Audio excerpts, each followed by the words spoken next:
So the Charlotte Letter started as a blog that actually became a way of us updating our friends and family whenever Charlotte would end up in the hospital. It actually started as blog posts and letters, and that's kind of why the name the Charlotte Letter started.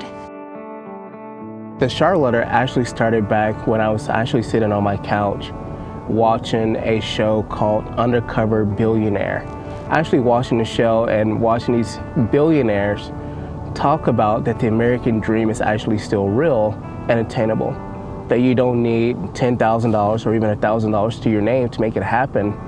All you need is a group of people who believe in the vision that you have in your heart, and if you can communicate the vision in a powerful way, then people will catch on and want to be a part of it. So we are shopping for a couple of hand towels. Whatever my wife tells me to get, I just say yes, and hopefully it all works out well.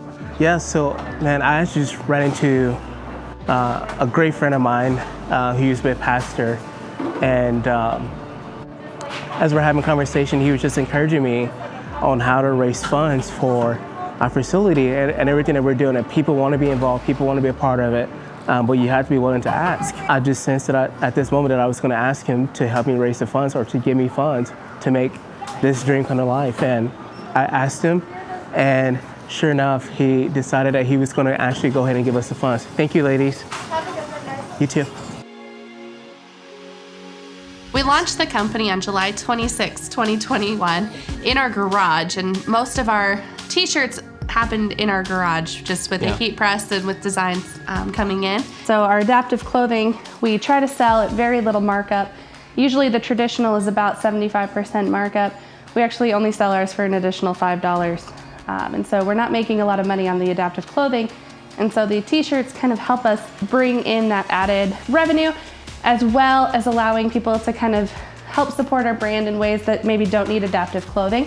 When looking for a building, we looked at multiple different locations and just didn't feel right about any of them. One was on the second floor, which just made it more complicated. I kind of laugh when I tell people it was the perfect location because it looked anything but perfect. Yeah.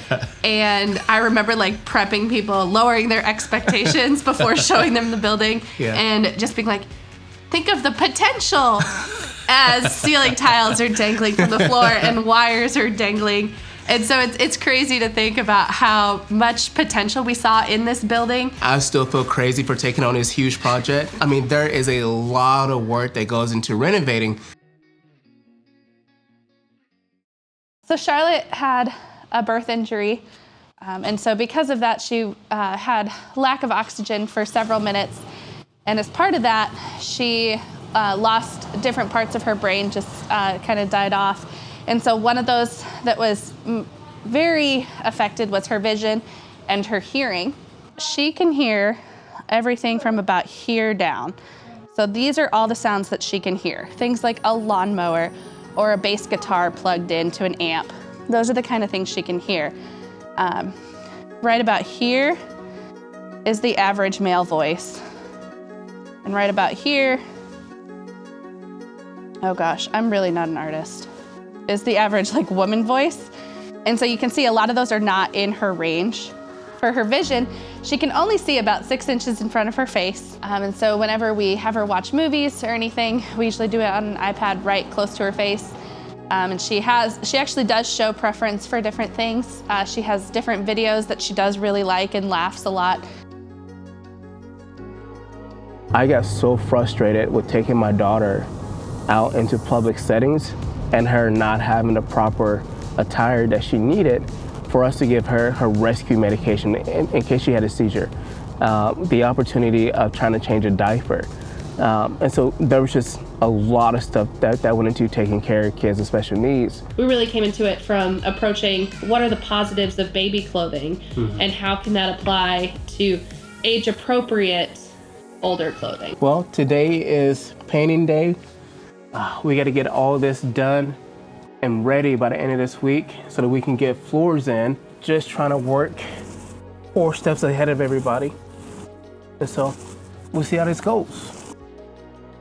Me and my wife are right here standing, and then all of a sudden the ceiling tile and insulation just fell all into the ground, and then we look over and we see this cat flipping out all over the place, and then it just ran out.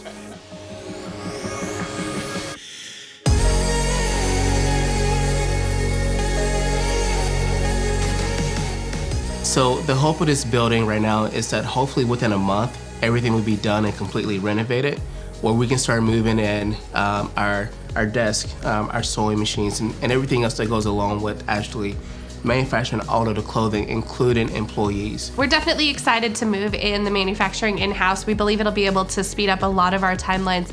Right now, we actually started working with overseas manufacturers over a year ago, and we're still at the point where we just got a prototype. So just to be able to speed up those timelines so that we're not waiting through 3 different middlemans to get the product. We know that there is a huge market for clothing for kids with just multiple medical needs. And so we're excited to be able to fulfill that in a way that's faster, more accessible, and more affordable. If you guys want to be a part of this and help us invest in other kids, I mean, by all means, send us a message on Facebook, send us an email directly to our company's email, which is info@thecharlotteletter.com. And from there, we can be in conversation with you of how you can be a part of investing in other families similar to ours, and the families that we have really come to love and be a part of. You can also use the chat feature on our website, thecharlotteletter.com.